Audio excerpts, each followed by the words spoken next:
In today's video, I'm going to teach you how to add a filter to your WooCommerce shop page. This is an essential feature if you want to improve your customers' shopping experience by helping them find exactly what they're looking for with ease. To get started, we'll be using a block-based theme or site editor, which is very intuitive for managing layout and design.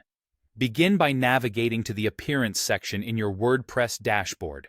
From there, you'll want to click on Editor. This is where you'll have access to customize your site's templates. Once you are in the editor, look for your product catalog, which is essentially the template for your shop page. This is the page where all your products are showcased to potential buyers. Now, what we're going to do is add a section for product filters. Locate the area in your template where you want to position these filters. You can choose to place them in the sidebar or directly above your product grid, depending on what you feel works best for your layout and enhances the user experience. The next step is to add the product filters block. This is where the magic happens, as it allows for customization to fit different filtering needs. Within the product filters block, you have the option to include several inner blocks.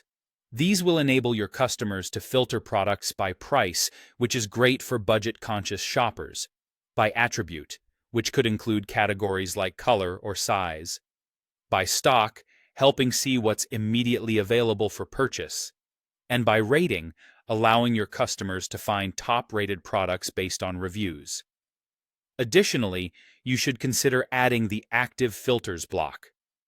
This will display what I like to call filter chips, showing the filters currently applied. This feature is great for customers to keep track of their filtering preferences and easily adjust them as needed.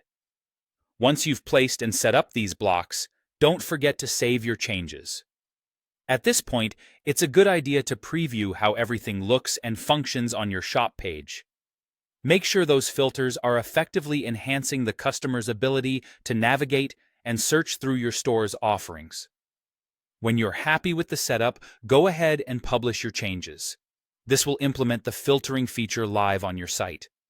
The real advantage here is that these filters will apply dynamically through Ajax, which means your customers can refine their product searches without needing to refresh or reload the entire page. This creates a seamless browsing experience and can significantly reduce the time it takes for shoppers to find the items they want. And that's it. You've just added a powerful tool to your WooCommerce shop that is sure to improve how your customers interact with your store and potentially increase your sales. Thanks for watching, and happy filtering!